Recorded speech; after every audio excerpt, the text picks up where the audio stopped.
सरांना घेऊन सांगा काय असेल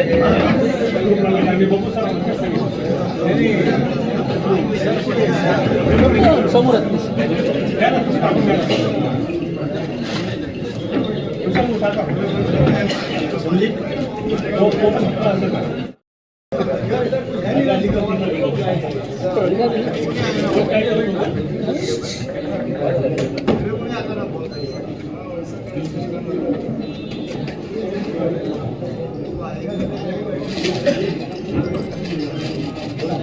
महासभेबाबत जर काही अपडेट असेल ते ग्रुपवर टाकावे.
ये भी बंद कोई बंद चल चला कोई फंसा तो नहीं लगे वो ठीक है नीचे ले लो मास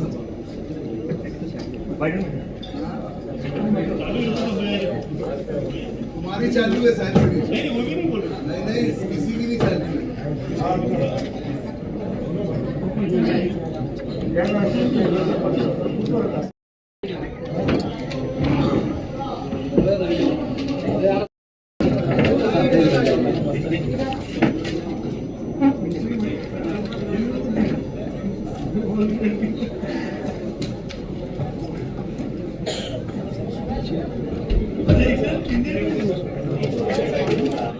कोई भी चीज लाना ले जाना ये अधिकार महापौर का है.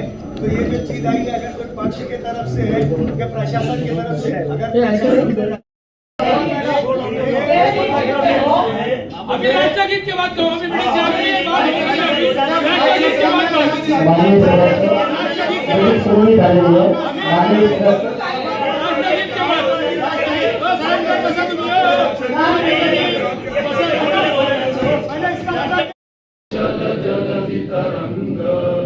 तव शुभ नामे जागे तव शुभ आशीष मागे गाये तव जय गाथा जनगण मंगल दायक जय भारत भाग्य विधाता जय हे जय हे जय हे जय जय जय जय हे.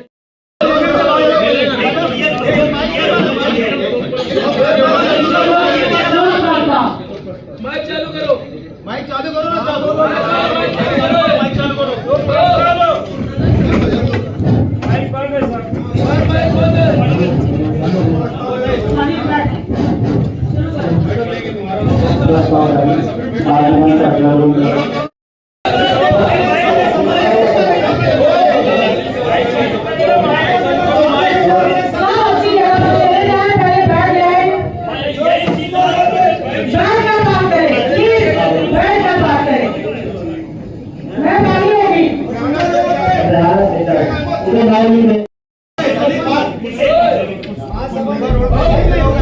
सब ले लो माननीय सदस्य नाम लीडर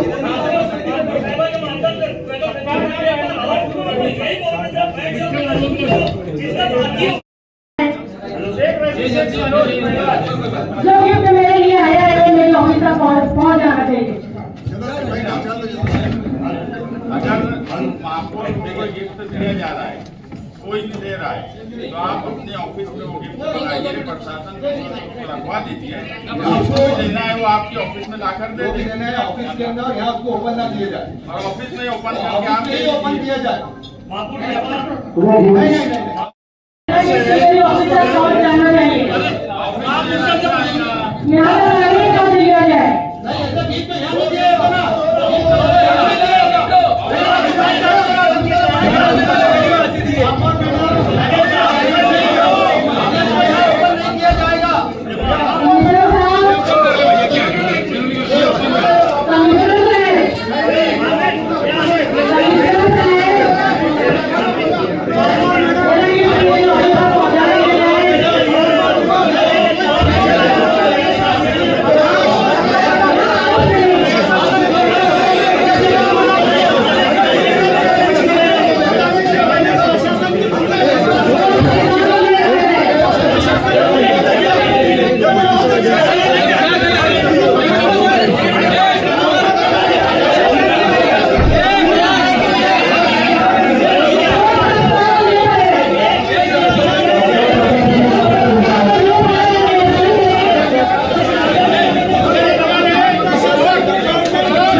सभा में मौजूद हमारे सभी जागरण सेवक और कॉर्पोरेटरों से इसका इस्तेमाल करती हूँ। सबसे पहले और गुजारिश करती हूँ कि आज इस भवन में मेरे भाई हैं, चाचा हैं, चाचा के उम्र के भी लोग हैं, यहाँ पर मेरे भाई जैसे लोग हैं, सब मेरी उम्र से चाचा के बड़े लोग हैं।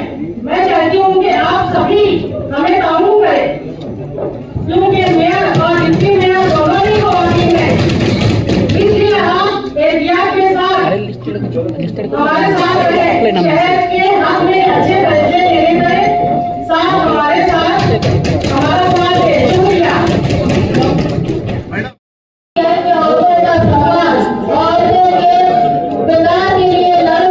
मैं ये मानती हूँ यही संस्कृति हमारे महाराष्ट्र के शिवाजी महाराज की रही है। ये शाहू और पुणे का महाराष्ट्र जहाँ औरतों को शिक्षण देने का काम हुआ, जो संविधान से हम लोग महिलाएं यहाँ बैठी हुई हैं। तो मैं मानती हूँ कि हमारे जो शहर की कारपोरेशन के मेंबर ये हिंदुस्तान के लिए उदाहरण रहेंगे कि वे महिलाओं का इस तरह सम्मान करते हैं और हर मजहब, चाहे वो हिंदू धर्म हो चाहे इस्लाम धर्म हो, वो ये बताता है कि औरत के साथ कुछ इखलाकी से और नरम तरीके से बात करनी चाहिए। तो मैं उम्मीद करती हूँ जो यहाँ उपस्थित लोग हैं वो औरतों से उपचार ऐसा करें, उनसे व्यवहार ऐसा करें कि हिंदुस्तान के महिलाओं कॉर्पोरेशन का एक उदाहरण बने। तो आपसे मैं विनती करती हूँ कि अपने अपने धर्म और अपने राज धर्म के मुताबिक मेयर और डिप्टी मेयर से व्यवहार करके आगे उदाहरण बनाएं। आप औरतों का बाजू मत रखिए, आप लोग मर्दों का भी बाजू रखिए। आप इधर शांतदारों को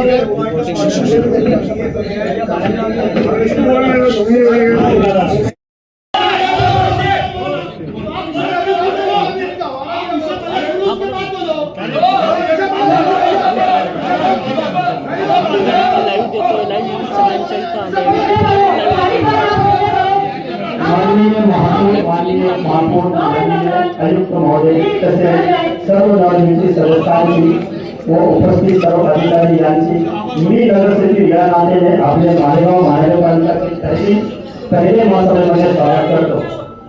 अहलन मरहबा माननीय महापौर यांचे आदेशाने सभेची सुरुवात करण्यात येत आहे. मालेगाव महानगरपालिका महासभा क्रमांक 1 दिनांक 17/2/2024 रोजीची महासभा सुरुवात करण्यात येत आहे. विषय क्रमांक 1 माननीय महापौर यांचे शिफारशीने श्री अन्सारी मोहम्मद असलम खलील अहमद व मोहम्मद मुस्तकी मोहम्मद मुस्तफा यांचे यादी आले. मालेगाव महानगरपालिका आरोग्य विभागाने दस्तरी नोंद असलेले 1044 जन्म प्रमाणपत्र रद्द करून त्यांच्यावर जिल्हा पोलीस ठाण्यात गुन्हा क्रमांक 103/225/2025 साली गुन्हा दाखल करण्यात आलेले आहे. तसेच अनेक महिन्यापासून नागरिकांना त्यांच्या बालकांसाठी व ज्यांचे नाव नोंद आहे अशा नागरिकांना जन्म प्रमाणपत्र मृत प्रमाणपत्र देण्याचे कामकाज बंद ठेवण्यात आलेले आहे. तरी यात आम्ही विचार विनिमय करून निर्णय घेईल.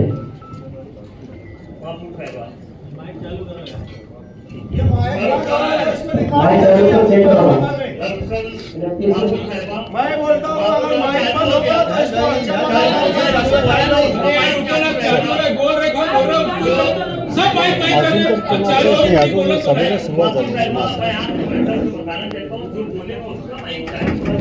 लक्ष्मण सर है ना हॅलो म्हणजे कोणाचं आहे राजकीय लोकांचं नेते सर्व इथे आता बसलेले कोणीच फोन घेऊ शकतो. हा बोला सर होता आवाज हॅलो सर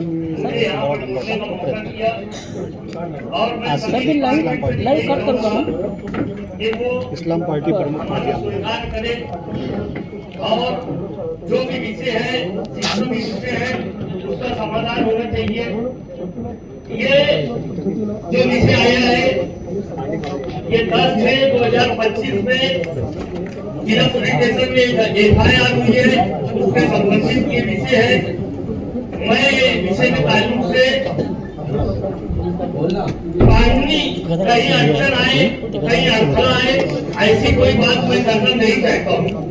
लेकिन जो लोगों के साथ नाइंसाफी हुई है इनके लिए अब करने का मैं फोन चालू यहाँ पे लोक प्रतिनिधि के होने के हैसियत से उनका भी पक्ष फारूक बात करूंगा. भैया बैठ दो उनको करने दे उनको काम. जो ये FIR दर्ज हुई है 1044 का नाम है जिसने बातों हिंदुस्तान हो कहीं भी जन्म दाखिला बनाना अपने बच्चों के नाम दर्ज कराना महानगर पालिका में ग्राम पंचायत में म्युनिसिपल कॉर्पोरेशन में कोई गुना नहीं है. लेकिन उसके बावजूद भी वो 6-6 साल के बच्चों पे भी गुना दाखिल हो गया. अगर उनपे नहीं हुआ तो उनके बाप पे हो गया, उनपे नहीं हुआ तो उनकी माँ पे हो गया, उनपे नहीं हुआ तो उनके दादा पे हो गया. लेकिन बच्चे का दाखिला बनाने पे बाप दादा माँ बाप सही नहीं है. मैं आपके माध्यम से हेल्थ ऑफिसर साहबों को बोलना चाहूंगा लेकिन जिनके दाखिले बने उनके नाम से केस मीटिंग हो गया. तो ये कहाँ का हिसाब है? ये कहाँ का हिसाब है? या तो आयुक्त साहब यहाँ माइक से ये ऐलान करें कि हमको जन्म दाखिला बनाने की जरूरत नहीं है. अब मालेगांव शहर में कोई जन्म दाखिला कहीं लगेगा नहीं. अगर लगेगा तो उसका आयुक्त साहब जिम्मेदार रहेंगे. ऐसा ऐलान करना उन्होंने. और अगर जो लोग बना रहे तो उनके ऊपर केस होना, उनके ऊपर फौजदारी गुना होना, ये कहाँ का हिसाब? मैं ये जो FIR हुई है इसके ताल्लुक से थोड़ा सा हेल्थ ऑफिसर साहब से मालूमात चाहूंगा कि वो मुझे बताए कि इनको कौन सा लेकर किसका मिला था जो इन्होंने FIR की है. मेरी बात 1 मिनट में हेल्थ ऑफिसर साहबा या हेल्थ ऑफिसर साहब जो बताना चाहे वो बताएंगे. मैडम दोनों एप्लीकेंट की बात पहले सुन लो, उसके बाद प्रशासन की तरफ से क्या बात आती है उसके बाद चर्चा करेंगे. ये पूरा होने दो उसके बाद नहीं जवाब हेल्थ ऑफिसर दूसरा एप्लीकेंट हेल्थ ऑफिसर नहीं अभी मेरी बात है भाई साहब प्रशासन की बात लो. भाई साहब मेरी बात यादी 2 लोग की इंटरव्यू हो जाने दो. महापौर मैडम अगर हेल्थ ऑफिसर अपनी बात 2 मिनट में रखना चाहती हैं तो रखते हैं। इस पर हम लोगों ने काम किया है 1 साल से, और अगर किसी को बोलना है इस विषय पे तो वो बोल ले। मेरी तजवीज़ रहेगी, मेरी सूचना रहेगी, मैं उस पर बोलूँगा। मुझे कम से कम 10 मिनट लगेंगे, क्योंकि ये सवाल कानूनी भी है और महासभा को क्या इख्तियार है ये भी हमारे सामने सवाल है। FIR हुई है ये भी हमारे सामने सवाल है। तो ऐसे पहलू पर बहुत ज़्यादा मैं महासभा में तमाम ही कारपोरेटर से भी गुजारिश करूँगा कि ऐसे सवाल पर कम से कम इसमें कानूनी मामला इसमें एक दूसरे की मदद करें और समझ बूझ के फैसला करें। हेल्थ ऑफिसर अगर अपनी बात 2 मिनट में रखना चाहती हैं तो वो रखें। उसके बाद अगर कोई बोलना चाहता है तो आप उनको बोलने दीजिए। आखिर में मैं इसको बोलूँ। ये आरोप प्रत्यारोप है विषय। एक एप्लीकेंट लोगों की तरफ से, प्रशासन की तरफ से आरोप है। हमें दोनों बात सुनना चाहिए। यहाँ पर एक काम ये था कि मीटिंग के साथ प्रशासन ने मुकम्मल गोशवारा देना चाहिए था कि बोलने वाले की बात क्या है। इसमें अभी हमने को बोलने वाले का अर्थ ही नहीं समझ में आ रहा कि वो क्या चाह रहे। तुमको जो सूचना लाना है तुम मान सकते, सूचना मांगना तुम्हारा अधिकार है, लेकिन एप्लीकेंट की क्या शिकायत है आपके माध्यम से मैं डॉक्टर खालिद साहब को मालूमात देना चाहूँगा।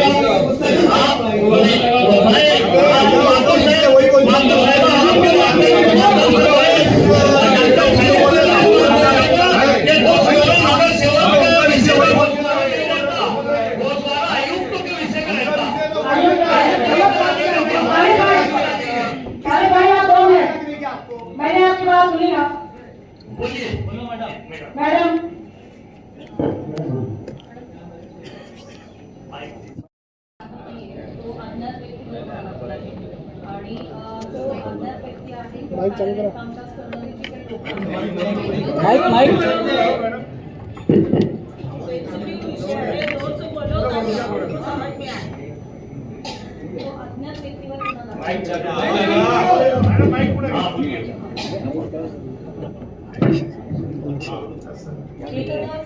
लोकांविरुद्ध गुन्हा दाखल नाही, अज्ञात व्यक्तीवर गुन्हा दाखल आहे किंवा सार्वजनिक कामकाज करणारे जे लोक असतील किंवा एजंट असतील आदेश जे तहसीलने दिलेले आहे असं 3460 आदेश आपल्याला महानगरपालिकेला मिळाले होते। त्यापैकी 1044 आदेश हे तहसीलने सांगितले की ते आमच्याकडे नाहीत आणि हे आदेश बोलना नहीं है। मेरा माधव साहब आपके माध्यम से बोलना है, जब ये किसी का नाम नहीं है, कोई दोषी नहीं है, तो ये 1044 लोगों पे गुनाह कैसे दाखिल हो गया। एक दूसरी बात कि इन्होंने बताया कि अभी 3014 दाखिले उनके पास निकले, 1044 तो उनके पास रिकॉर्ड नहीं मिला। तो जिनके पास रिकॉर्ड नहीं मिला उन्होंने बोल दिए कि 1044 का हमारे पास रिकॉर्ड नहीं है, तो उससे तुमको क्या लेना था? तुमको क्या देना था? उससे तुमको कुछ लेना देना ही नहीं था। बोलना तुम्हारा रिकॉर्ड तुम ढूंढो, हमारे पास आदेश आया था, हमने जन्म दाखिला बना के दिया। लेकिन आपने ऐसा नहीं करते हुए उनकी बातों को सुन के कोई फॉरेस्ट लैब में उनकी साइन नहीं दे दी कि वो बोलते कि दाखिला हमने नहीं बनाए। तुमने ये कैसे मान लिए कि जो 1044 दाखिला है ये उनका किया हुआ नहीं है? उनके पास रिकॉर्ड हो, तहसीलदार के पास ये ना हो, तहसीलदार ने बनाया या उप तहसीलदार ने बनाया, हमको उस पर कोई बहस नहीं करना है। मेरा बोलना ये है, तहसीलदार ने अगर आपको ये लिख के दिया कि भाई हमारे पास 1044 दाखिलों का रिकॉर्ड नहीं मिल रहा, तो इसका मतलब वो सब चोर हो गए क्या? 1044 लोग चोर हो गए क्या? वो लोग गुनहगार हो गए क्या? आपको वो साइन कम से कम या तो उनको ही लेकर लिखते, ये सब साइन लैब में नहीं पेश करते, उनके पास वापस भेजते कि तुम देखो तुम्हारे पास रिकॉर्ड है कि नहीं। हमारे पास तो तुम्हारा आदेश आया है ना, महानगर पालिका में तो तहसीलदार का आदेश आया था, तो तुमको उस पर बात करना चाहिए था। तो तुमने कौन से आधार पे 1044 या नहीं? आप बोल रहे कि भाई ऐसी हमने किसी भी व्यक्ति का नाम नहीं लिया, अननोन व्यक्ति का नाम लिखाया, तो अननोन पे केस कैसे हो गया? अननोन पे केस कैसे होता? जरा इसकी भी मालूमात दे कोई। यहाँ पे हमारे जो वकील साहब वो मालूम नहीं पाते, अननोन पे गया। अगर मैडम ने अनमोल व्यक्ति का नाम लिया तो अनमोल व्यक्ति में 1044 कैसे आ गए? उनकी भी जमानत क्यों हुई? तो ये नाइंसाफी है मालेगांव की आवाम के साथ, जिन्होंने अपने बच्चों का दाखिला बनाया, वो माँ बाप के साथ, वो भाई बहन के साथ ये अन्याय है। बस इतना ही बोल के अपनी बात खत्म करूंगा। कभी असलम भाई ने बोला है कि गुना दाखिल होता है कि नहीं होता है, उसका डिटेक्शन होने के बाद वो आरोपी किए जाते हैं। महापौर साहब, हमारा ये कहना है ये नाइलिन बार हो, इसमें महासभा को हस्तक्षेप करने की पावर है या नहीं? महापौर साहब या जो भी महापौर साहब, मैं पहले ही बोल चुका हूँ कि मुझे कानून के हाइट में कोई बात करना ही नहीं है। वो हमको भी समझना है कि न्याय बात है, हम इसका कोई विरोध कर नहीं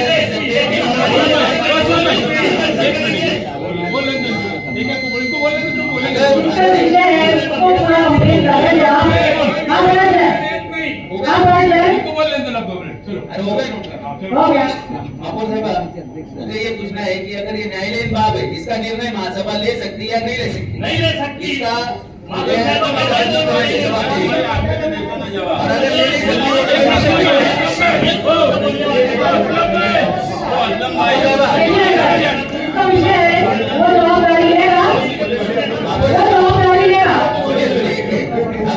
अगर महासभा इसका निर्णय नहीं ले सकती तो ये विषय महासभा में क्यों आया?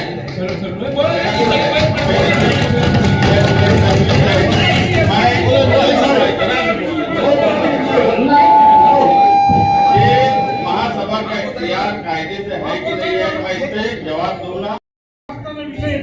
महापौर मॅडम, उपमहापौर मॅडम, मी आपल्या दोघांचं तुमच्या कार्यकाळाला खूप खूप शुभेच्छा देतो. आणि आपण जी काही भावना व्यक्त केली की आम्ही दोघे महिला आहोत, नक्कीच आपण या महाराष्ट्रात शिवछत्रपतींच्या राज्यात आपण आहोत. तुमच्या कोणाच्याही महिलेच्या केसाला धक्का लागणार नाही याची जबाबदारी मालेगाव शहराच्या विकासा संदर्भात आपण जे जे काही निर्णय घ्या त्याला आमचा सगळ्यांचा पाठिंबा असेल. फक्त माझी एक विनंती आहे, आपलं शहर गेल्या 25 वर्षापासून अतिशय शांततेच्या वातावरणात पुण्यावरून राहत आहे.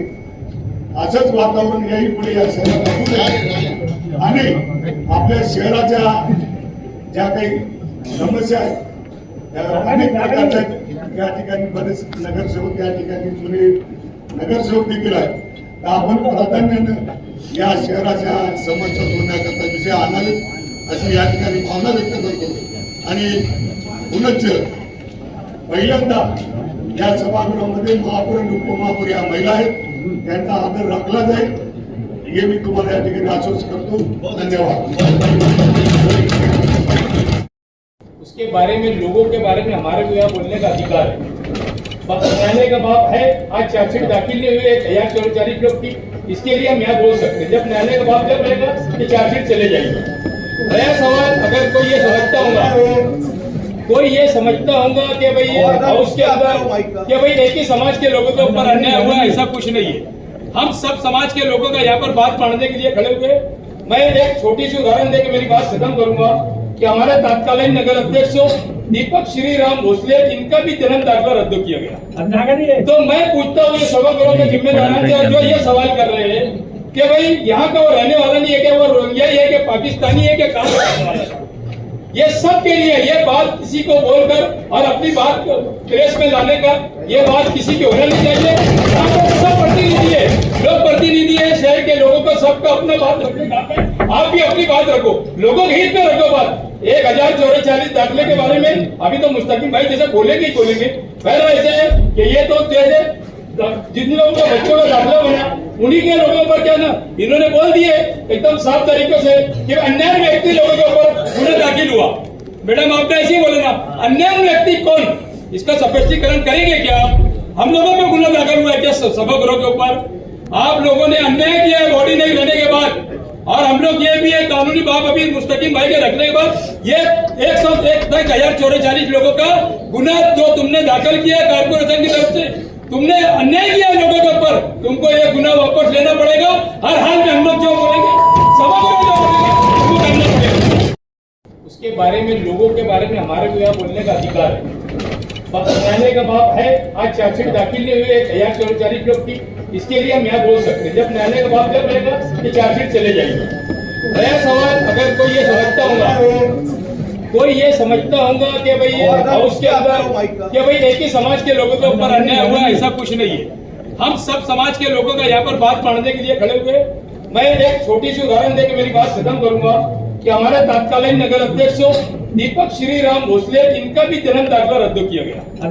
तो मैं पूछता हूँ ये सभागृह के जिम्मेदार से जो ये सवाल कर रहे हैं कि भाई यहाँ का वो रहने वाला नहीं है, क्या वो रोहिंग्या ही है, कि पाकिस्तानी है, क्या कहाँ का रहने वाला है?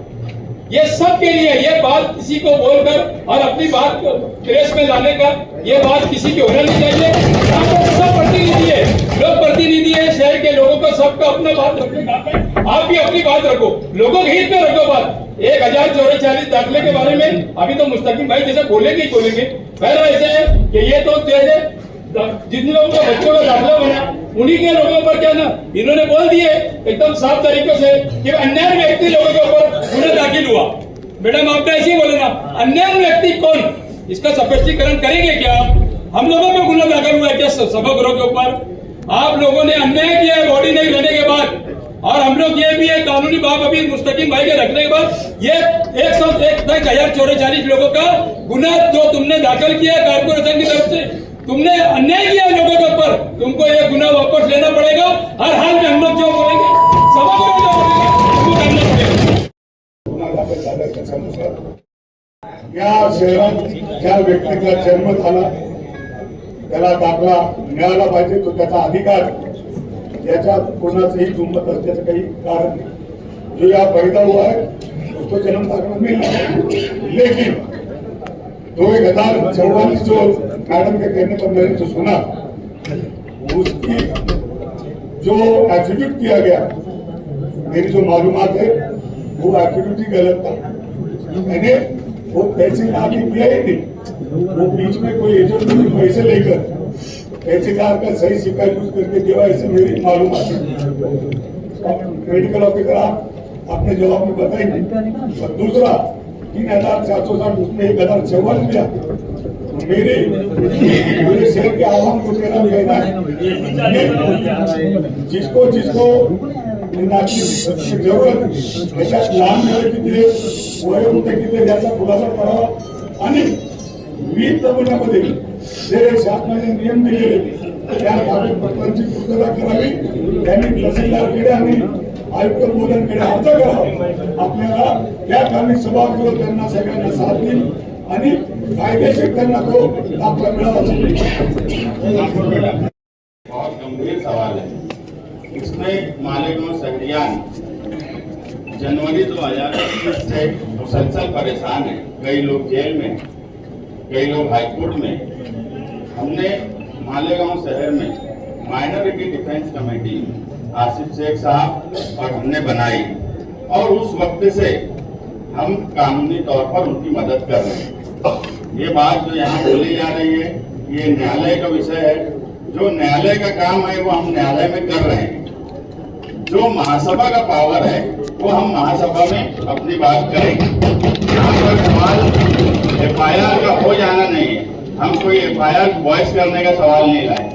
हमने कोई न्यायालय से वापिस ले लो ये हमारा सवाल नहीं। हमारा सवाल सीधा सा है कि 1,044 जन्म दाखिले जो तहसीलदार के आदेश पे कारपोरेशन के हेल्थ डिपार्टमेंट ने दिया, क्या वो 1,044 आदेश हेल्थ डिपार्टमेंट में आए थे कि नहीं आए थे? मैडम,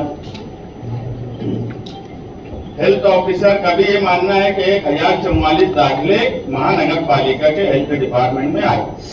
उसके बाद हमने जन्म दाखिले इशू किए, और वो जन्म दाखिले जिनको मिले उन्होंने उसका इस्तेमाल अपने अपने तौर पर, जिसको आधार कार्ड बनाना था, किसी को पासपोर्ट बनाना था, किसका स्कूल में एडमिशन का काम था, ये सारे कामकाज इस पर हुए। मगर जब इंक्वायरी शुरू हुई उस इंक्वायरी में सिर्फ मालेगांव शहरियान नहीं गए, यानी उसमें तकलीफ में आए ऐसा नहीं है। महानगर पालिका के प्रभाग अधिकारी, हेल्थ डिपार्टमेंट के लोग भी परेशान हैं। जो तहसीलदार ने 1044 दाखिले दिया था, मुझे कोई बता दे, नीलेश आयुक्त साहब बोल रहे थे कि लोगों ने सिक्का और सिग्नेचर बाहर कर लिया।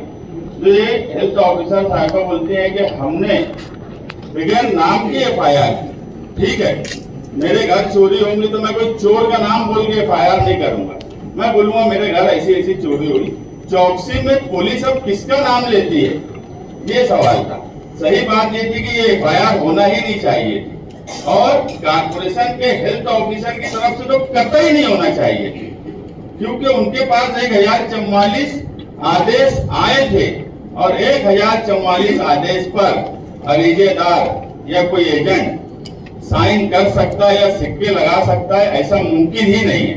मैं सिर्फ आपको बताऊंगा कि ये नायब तहसीलदार की सिग्नेचर, जिसको वो बोलता है कि ये मेरी सिग्नेचर नहीं है, मुझे बताया जाए कि कोई अरीजेदार ये 1044 इस तरह की सिग्नेचर कर सकता है क्या? कोई दुनिया में इतना माहिर हो सकता है कि 1044 पे अलग अलग लोग, हेल्थ ऑफिसर अलग साइन, उनके अरीजे पे डुप्लीकेट साइन कर ले, मैं डुप्लीकेट साइन कर लूं और सबका स्ट्रोक इसी तरीके का हो, ये मुमकिन है क्या?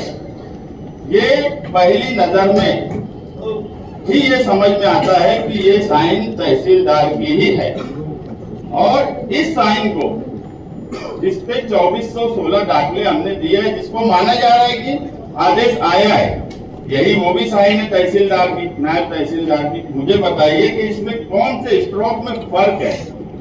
कौन बोल सकता है कि ये स्ट्रोक, ये हैंड कोई और हाथ का है और ये हैंड कोई और हाथ का है? जब स्ट्रोक सेम हमको दिख रहा है, तो क्या ये हेल्थ ऑफिसर कमिश्नर साहब को 1044, सबसे पहले तो अगर ऐसा सवाल आया था, इन्होंने डिपार्टमेंटल इंक्वायरी करना चाहिए था कारपोरेशन में। हमारा इख्तियार है, हम डिपार्टमेंटल अगर इंक्वायरी उस वक्त करते कि 1044 दाखिले पे सिग्नेचर सिक्के ये बराबर है कि नहीं, तो आपके प्रभाग अधिकारी पे गुना नहीं दाखिल होता, लोगों पे गुना नहीं दाखिल होता।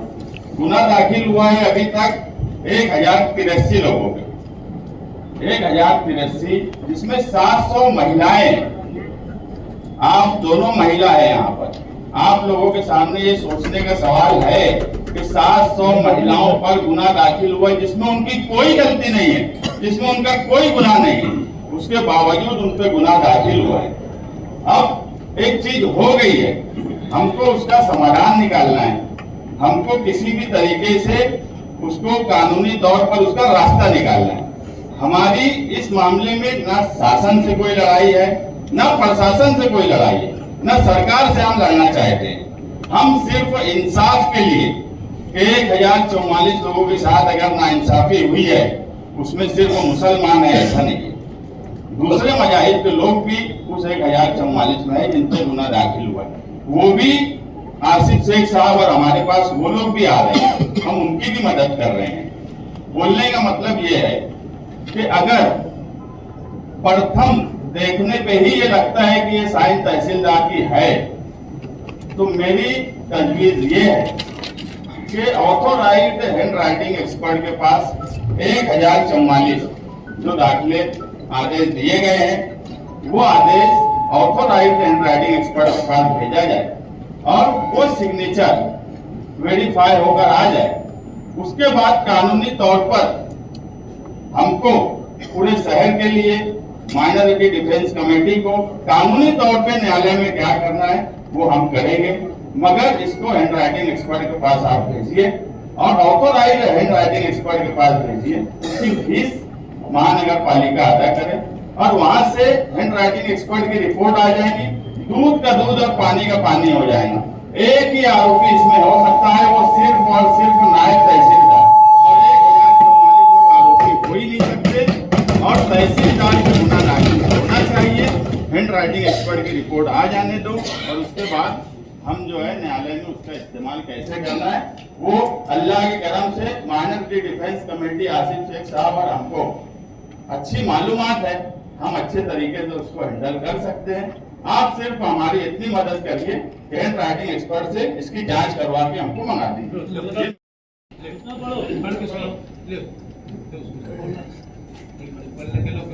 विषय क्रमांक 1 संदर्भात सूचना प्राप्त झालेली आहे।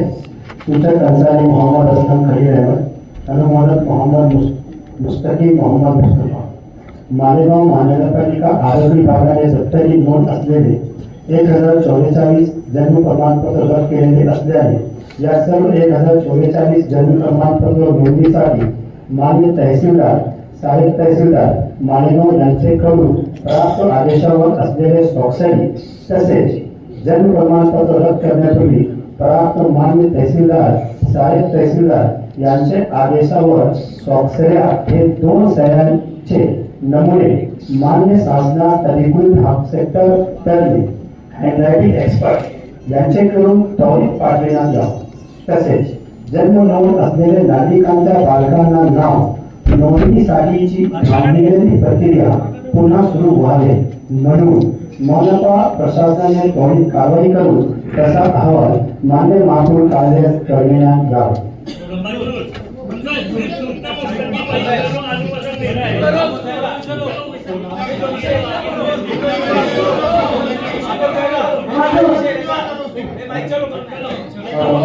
सूचक मोहम्मद मुस्तकी मोहम्मद मुस्तफा आणि मोहम्मद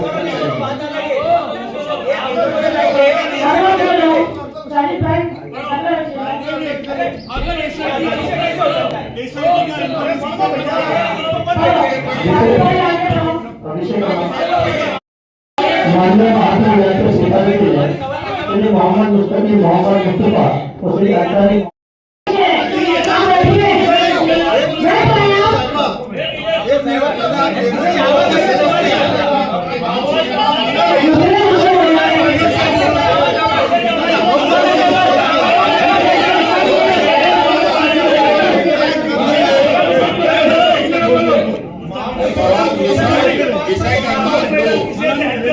विषय क्रमांक 2 जो है वो भी जन्म दाखिले का ही सवाल है और 3460 2024-25 में तहसीलदार जो आदेश देता था उस आदेश पर तहसीलदार के आदेश पे महानगर पालिका जन्म दाखिले दिया करती 24-25।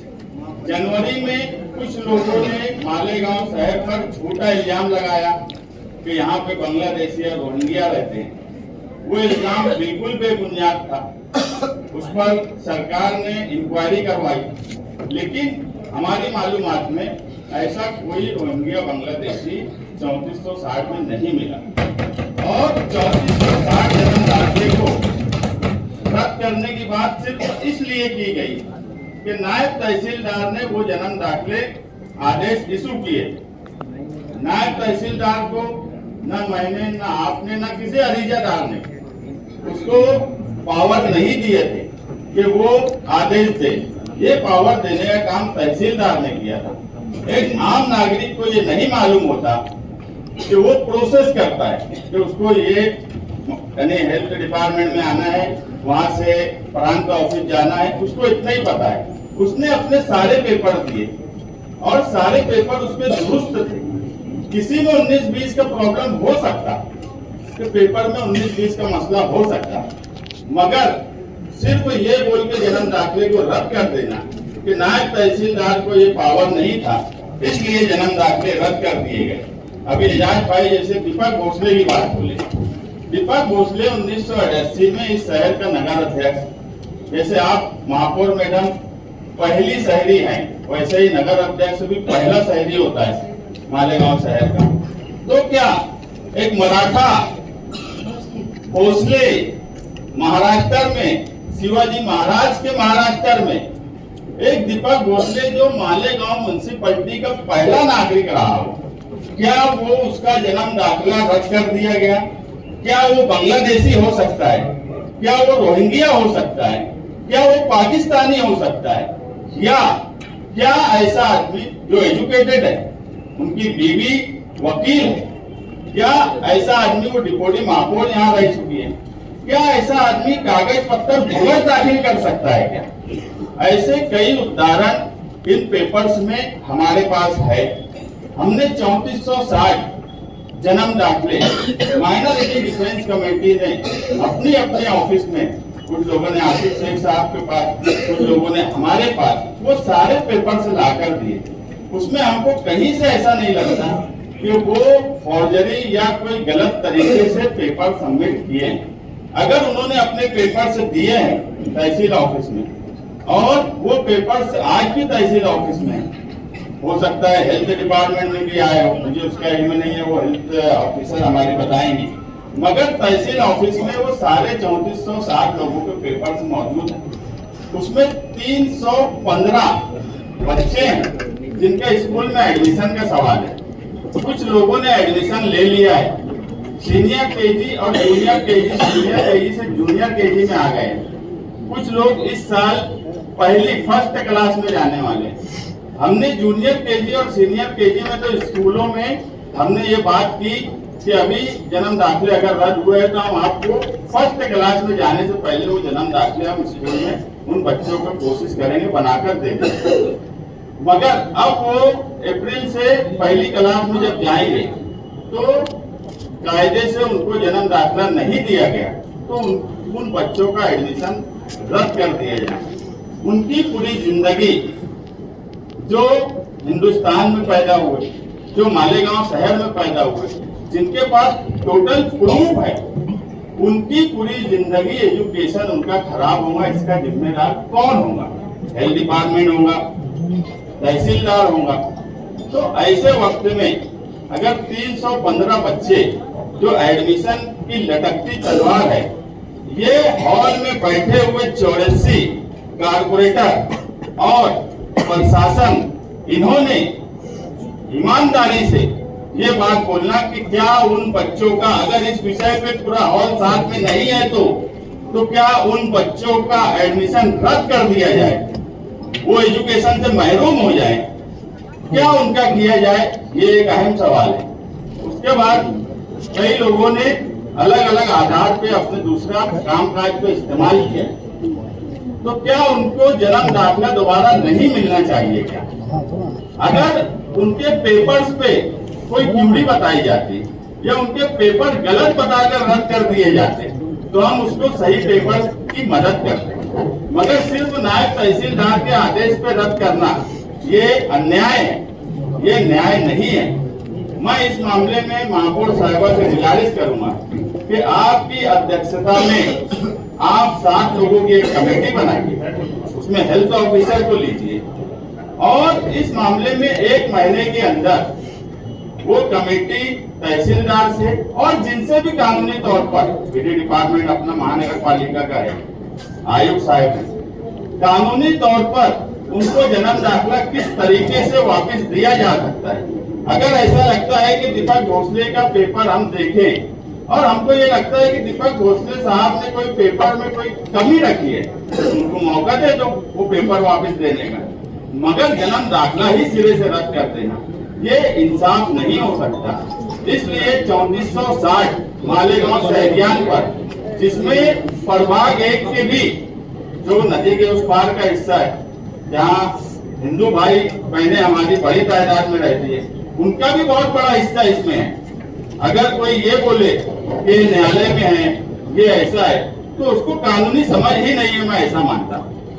अगर न्यायालय में है, हम ना न्यायालय में रहने वाले किसी प्रकरण पे हस्तक्षेप कर रहे हैं, ना ही हम ऐसा कोई काम कर रहे हैं जो गैर कानूनी हो। आपका इख्तियार, आपका पावर इस शहर के लिए होना चाहिए। इस शहर के 3460 जन्म दाखिले में बच्चे, माए, बहनें, हिंदू, मुस्लिम, सबके लिए आपका पावर इस्तेमाल होना चाहिए। इसलिए महापौर साहिबा आपकी अध्यक्षता में एक कमेटी बनाइए और ये 3460 लोगों का मसला आप हल कीजिए। यही मालेगांव शहरियान आपके उम्मीद लगाए बैठे हैं, यही हम Malegaon secular front, Islam party, Samajwadi party, Congress party और मैं मानता हूं कि एमआईएम और शिवसेना, बीजेपी भी ये चाहेंगी कि 315 बच्चों की जिंदगी खराब ना हो। शुक्रिया। हमारा विरोध नहीं है, हमारा विरोध नहीं है, बातें तो सुनिए। तुमने ये कार्यक्रम को पूरा होने दो। असलम जाओ अपनी बात जारी रखिए। नहीं जारी रखिए आपकी बात। मेरा बात बोल रहे ना, मेरे बात बोल रहे ना। एक मिनट से मेरे को एक मिनट आपको साहिबा बोल रही है, माफक साहिबा को उनका मान रखा आप है। मेरी बात आप बोलना। देखो सुन जाओ, चलो बोलो, माफक साहिबा बोला। देखो महापौर साहिबा, उप महापौर मैडम साहिबा, आपने शुरुआती भाषण में बोला कि आप दोनों महिला महापौर हैं, आपको सम्मान करना चाहिए, बेशक हम आप लोगों का सम्मान करते हैं। ये हॉल का एक डेकोरम है मैडम, कि बात दोनों तरफ से सुनी जानी चाहिए। हम लोग यहाँ पर अपोजिशन में बैठे हुए, हमारी भी कुछ बातें जो विषय आए हुए वो शहर की भलाई के लिए, और हम सब मिलकर यहाँ पर शहर की भलाई के लिए ही काम करने बैठे हैं। यहाँ एक मिनट असलम भाई प्लीज हमारी भी बात रख लेने दो। तुम एक विषय अभी तुमने वोटिंग नहीं करा, सुन जाओ असलम भाई, अभी विषय नंबर 1 पर आपने मंजूर करे। रुक जाओ असलम भाई, अभी किसका क्या बोलना है, शिवसेना का क्या बोलना है, भाजपा का क्या बोलना है, MIM का क्या बोलना है? अरे आपको बोलने के लिए इसको वोटिंग की बात ही नहीं लाई। असलम भाई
मुकदमा किया, उसके बाद नाम रद्द नहीं हुआ। नाम जब तक के उसपे जो जन्म दाखिला था उसका नाम रद्द नहीं हुआ था। बाबू साहब मैं हाउस को बताना चाहता हूँ, आओ हाउस की जगह एक बात समझ ले कि हम जो लड़ रहे हैं मालेगांव की आवाम के लिए और पब्लिक के लिए, वो हिंदू हो मुसलमान हो सिख हो ईसाई, हम सबके लिए लड़ रहे हैं। हम किसी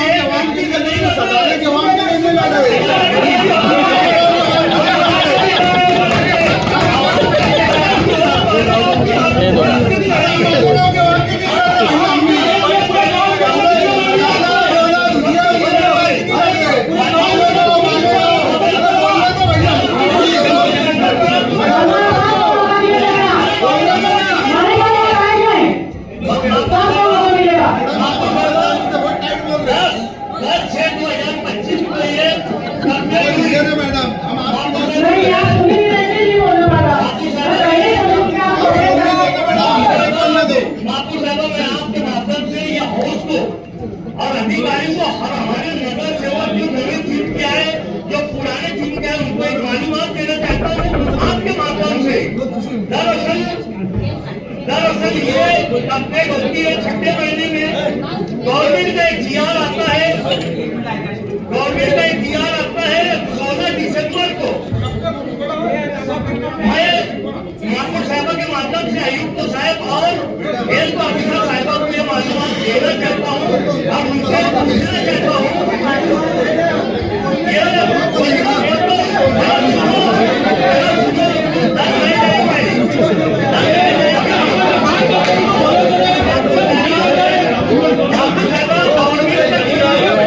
पडल रे महाराष्ट्र गवर्नमेंट 16 दिसंबर महाराष्ट्र गवर्नमेंट का जीआर 16 दिसंबर 2025 को निकला और ये बताया गया, मैं महाराष्ट्र गवर्नमेंट को सल्यूट करता हूँ, और यहाँ से जो गवर्नमेंट के लोग हैं उनका निषेध करता हूँ, चाहे वो कोई भी व्यक्ति हो, पद अधिकारी हो या अधिकारी हो, उनका निषेध करते हुए इस हाउस से आज मैं ये बताऊंगा, आप भी निषेध करेंगे।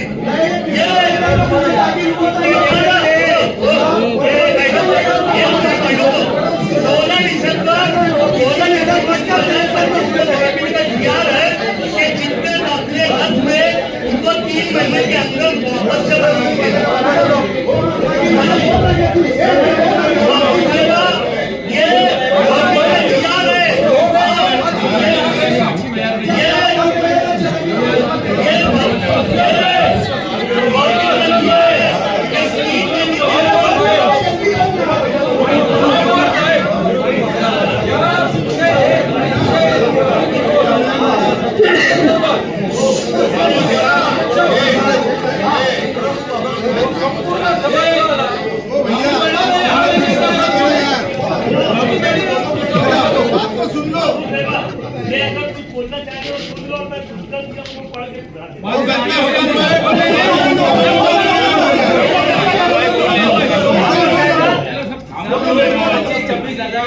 मेहरबानी करके 2 मिनट से ज्यादा ना बोले, 1 मिनट में बोले। चलो उनका प्रतिनिधित्व करते हैं, उनकी भी बात 2 मिनट या 1 मिनट सुनी जाएगी, सब सुनी जाएगी बात।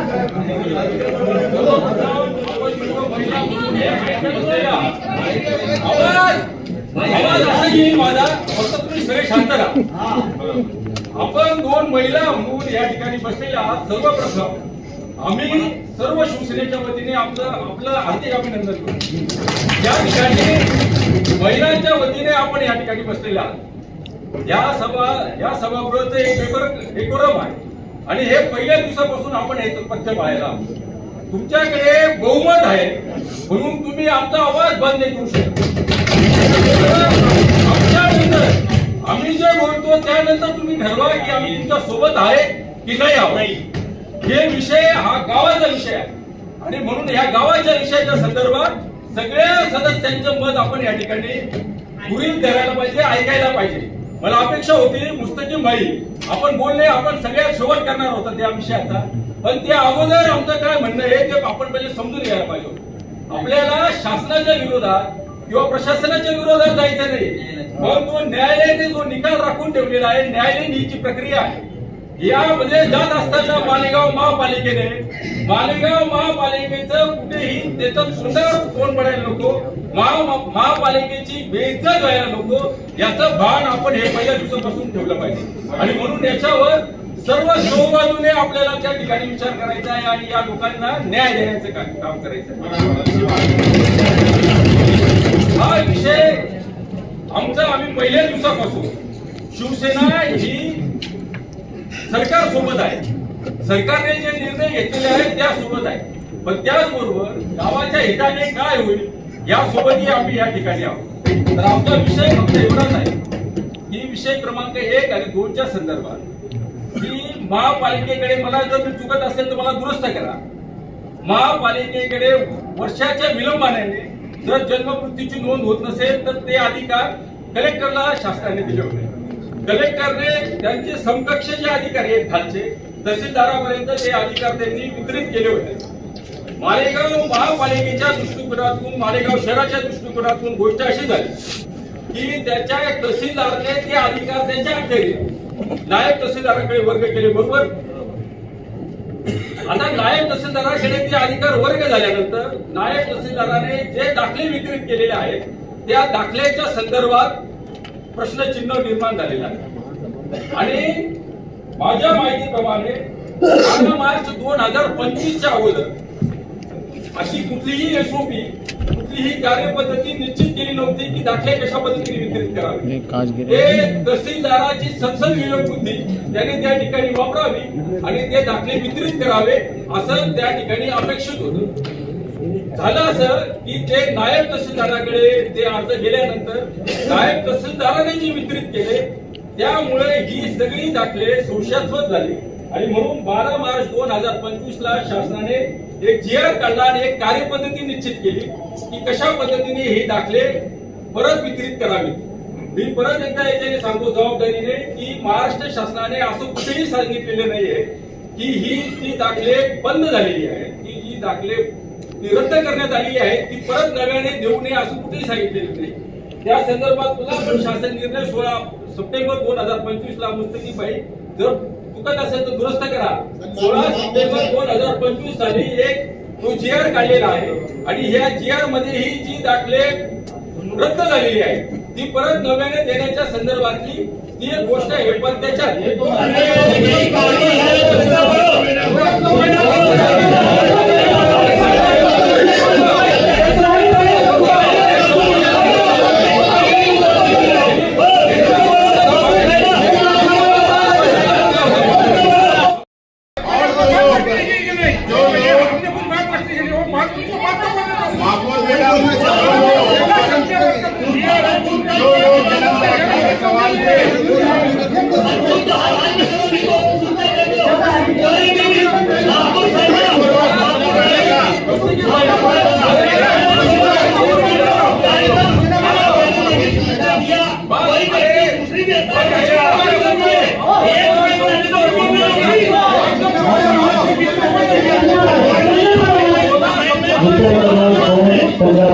सूचना प्राप्त झालेली आहे. सूचक महानगरपालिकेची अनुमोदन अधिकारी मोहम्मद असलम सईद अहमद मान्य तहसीलदार सहाय्यक तहसीलदार मालेगाव यांनी सन 2024-25 मध्ये मालेगाव महानगरपालिकेस प्राप्त 3407 आदेश हे रद्द करून त्यांच्यावर जिल्हा पोलीस ठाण्यात गुन्हा क्रमांक 103/2025 मध्ये गुन्हा दाखल करण्यात आलेले आहे. या सर्व प्रकरणात सखोल चौकशी करणे आवश्यक असल्याने या कामी मान्य महापौर यांच्या अध्यक्षतेखाली 7 सदस्य समिती गठीत करण्यात यावी व समितीने 18 मार्चपर्यंत आपले अहवाल येणाऱ्या महासभेत सादर करावे. थोड़ी सी अमेंडमेंट ऐसी कि अगर समिति में कोई दोषी रखना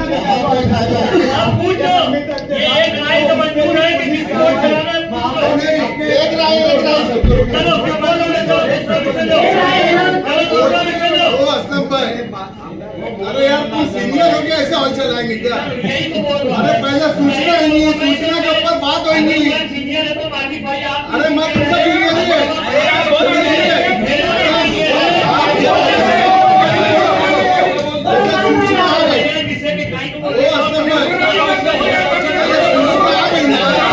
तीसरे ग्रुप का भी सेंस तो क्या है?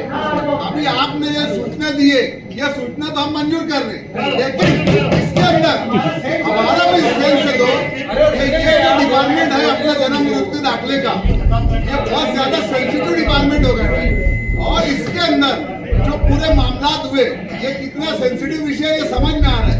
इसके अंदर जितने मामला हुए इसमें थोड़ी सी एक चौकसी ये करो कि ये डिपार्टमेंट के अंदर मानदंड पे लोग कितने हैं, परमानेंट कितने हैं. अगर इसमें जब तक मानदंड के लोग रहेंगे तो यही काम होगा. इसके अंदर ये डिपार्टमेंट बहुत जिम्मेदार डिपार्टमेंट है, इसके अंदर परमानेंट अधिकारी रखना चाहिए. ये हमारी सूचना उसमें ऐड करो.